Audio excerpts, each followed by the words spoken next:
Okay, so it's been a while since I've made an Apex Legends tier list, and you guys have been begging for it, and we hit our Twitch sub goal, so here it is, another Apex Legends tier list. And just like the last couple times that I've done this, I'm going to focus heavily on the lower tier characters and explain to you all what I think would be a good buff to make these characters a lot better. And with the high tier characters, I'll also be explaining some nerfs that I think they might need. Disclaimer, this is a tier list for the Legends in Battle Royale. Is that cool with you? Cool. But without further ado, let's begin, shall we?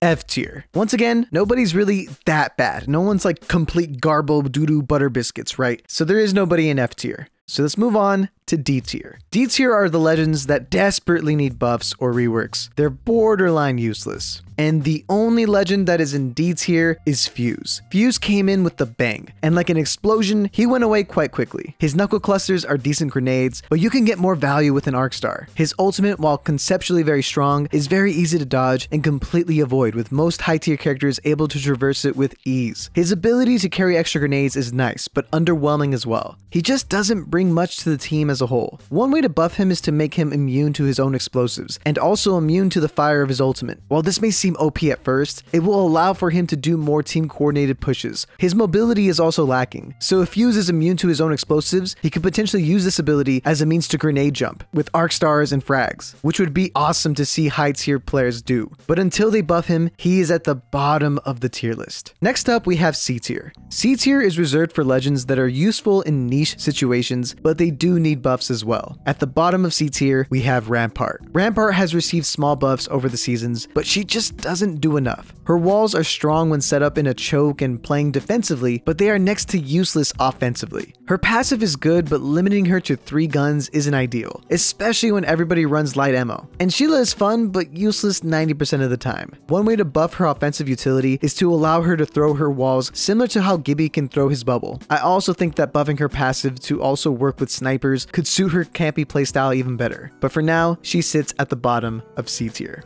Up next, we have Mirage. Mirage has successfully bamboozled his fans into thinking that he's gotten better, but he really hasn't. His tactical does trick a lot of enemies, but it is buggy a lot of the times, and his ultimate is also an incredible distraction both offensively and defensively. And don't get me wrong, the ability to revive while invisible is underrated, but as a team-based game, he doesn't do much for his team. He doesn't provide mobility, defensive utility, or support abilities. One way to make his kit better for the team is allowing him to use a decoy to block doors, meaning enemies would have to break the door to get through it. His bamboozle could also be buffed so that enemies are scanned if they shoot a decoy. Not just this little bamboozle icon that gives you a rough idea where the enemy is, I'm talking a full-on Bloodhound scan that lasts a couple seconds. These buffs could give Mirage a lot more team-based utility without being over the top. Respawn, come on, buff Mirage. Next in C tier, we have Loba. Loba finally has a bracelet that works, but besides yoinking all the ammo and looking good while doing it, Loba still needs buffs. Her mobility is a lot better, but still a lot weaker than other legends, and doesn't help her team move either. Her passive is also not that helpful since some purple items aren't that valuable, and some blue items are sought after. I previously proposed that you be able to choose what Loba sees through the walls to fit your playstyle and preference, but another buff to her mobility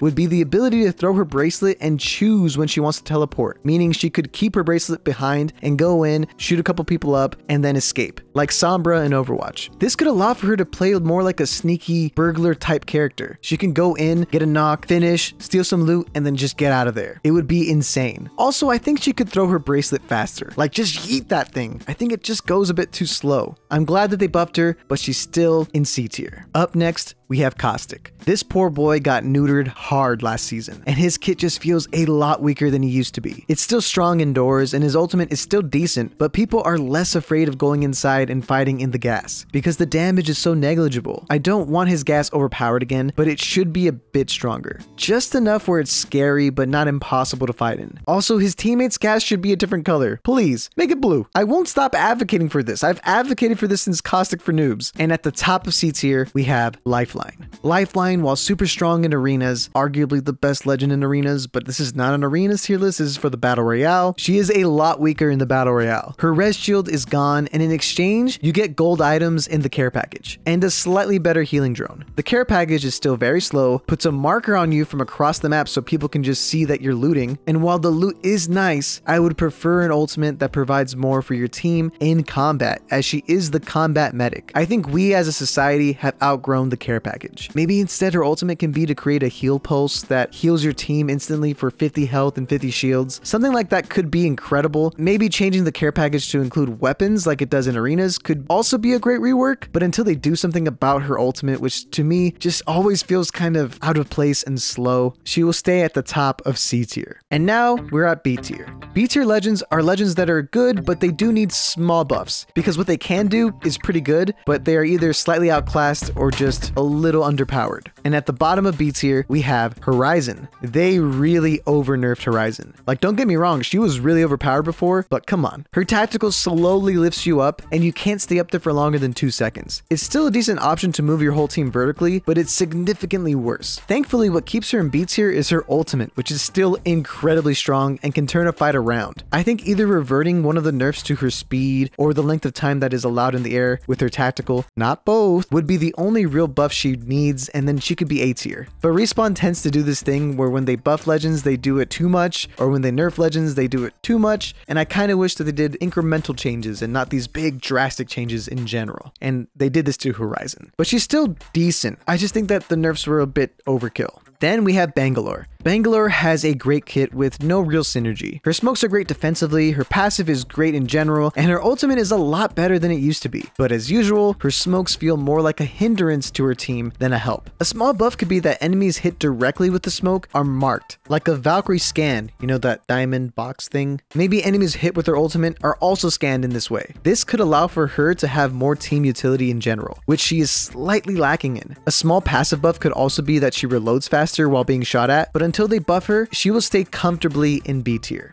Up next in B tier, we have Wattson. Wattson's ultimate is still great, and it does counter a lot of big ultimates and grenade spam, but her fences need to be better. Her shield regeneration is also hilariously slow, you barely notice it, so she could also use a slight buff to her passive, making her gain shields slightly faster. But back to the fences. I think she should be able to carry more fence nodes at a time, so maybe instead of 4, it's 6. And a pretty drastic buff could be that she could put fence nodes on the ceiling to create a bit of a distraction and block layouts in a more unique way. These buffs could help her move up in this list in the future.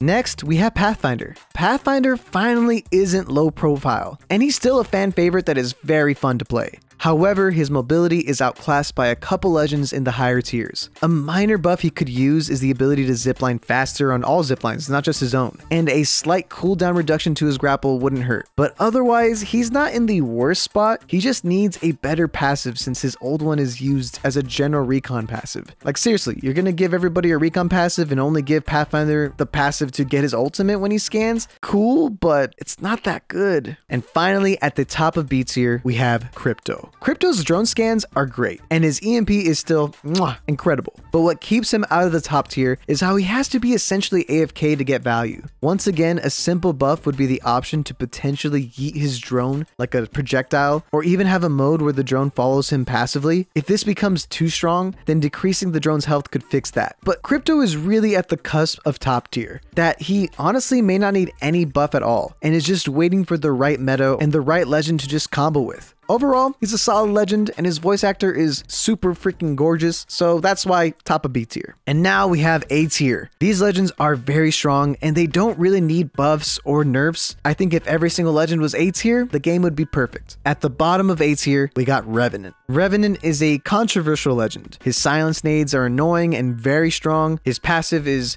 there. During different points in the game, he has been broken, usually due to his totem, and combining that with mobility characters. So is it the totem or is it the mobility that's the issue? That's up for debate, but I digress. He might need a slight nerf to the radius of his ultimate to counteract the insane mobility this game has, but even with that, he would still be in a decent place and is a strong choice for a very aggressive team composition. Next up in A tier, we have Wraith. Wraith is still a top tier legend. With no more low profile, she's even better than before. Her portal is one of the strongest abilities for rotations. Her tactical is still amazing for scouting and going in aggressively. The only reason she isn't higher is because more characters fulfill her role slightly better than she does. But if you main her or use her all the time in ranked or in high level play, she's still a great choice. She just doesn't do as much as the next characters in A tier. Next, we have our newest legend, Valkyrie. Valkyrie, in my opinion, is the most balanced legend. Her kit feels strong but fair. Her passive grants her insanely high mobility at a cost of not being able to shoot. Her tactical is strong when it hits enemies, but it's not overpowered. And her ultimate is amazing. Probably the best ultimate for rotating. She is seriously in a great spot, and all legends should strive to be as good as Valk is. She's strong, but not OP. Thank you, Valkyrie. We love you. And at the top of A tier, we have Octane. Octane's biggest buff over the seasons has been his change to his jump pad. Being able to slide at the jump pad and fly horizontally is insanely great for rotations or big pushes. His jump pad is the best mobility ability in the game, as it's extremely versatile and can be used by the whole team while being on a very short cooldown. His tactical used to be a lot better, but after they nerfed the amount of health that it costs, it isn't as great as it used to be, but it's still very useful. Regardless, what makes him strong is all still there. Passive healing and dumb mobility is what puts Octane at the top of A tier. And finally, we have S tier. S tier legends are must picks. Every team should use these legends when playing ranked or competitive. And these legends might need nerfs, starting with Bloodhound. Bloodhound does so much for the team. They help scout the next ring, they can ensure that a building or an area that you're rotating to is safe, and their scan just helps the team push enemies with ease. This scan is just so incredibly strong and provides so much information for your team, especially during their ultimate. Having a Bloodhound on your team will always be helpful, especially if the enemy team doesn't have a Bloodhound, which is not likely because they're that good. I don't think that they need nerfs necessarily, they just need competition. Maybe the buffs that I suggested to Mirage or Bangalore could provide that, but until then, they are at the bottom of S tier. And finally, the best legend in Season 9 of Apex Legends is Gibby! Gibraltar is just too useful. His bubble is a necessity. Too many times the bubble will save the whole squad. King's Canyon, Olympus, and World's Edge just have too many areas where you have to rotate in the open, and if you don't have a Gibby to help mitigate damage, it feels impossible. His ultimate is incredible, especially in the final rings, to the point where if you don't have your own Gibby bubble to protect you from the Gibby ultimates, you just lose. His arm shield, while slightly nerfed, is still amazing. Gibraltar honestly might need a slight nerf to the duration of the bubble, or Respawn could buff other legends to better counter the bubble. Maybe Sheila can melt through it and break it, or maybe just give it a health bar in general, so that if enough teams are just firing at it, it breaks. I doubt they would do that. I feel like that would ruin the core use of the bubble, but I do want to see something happen to Gibby because right now he truly is a must pick, especially if you're grinding high ranked Apex. You would just want a Gibby on your team. Trust me. And that's it. That is my tier list. What do you think? Do you agree? Do you disagree? If so, write in the comments down below what your tier list would be. Seriously, I would like to know what you guys think. Respawn, if you're watching, buff Mirage, and I'll catch you later.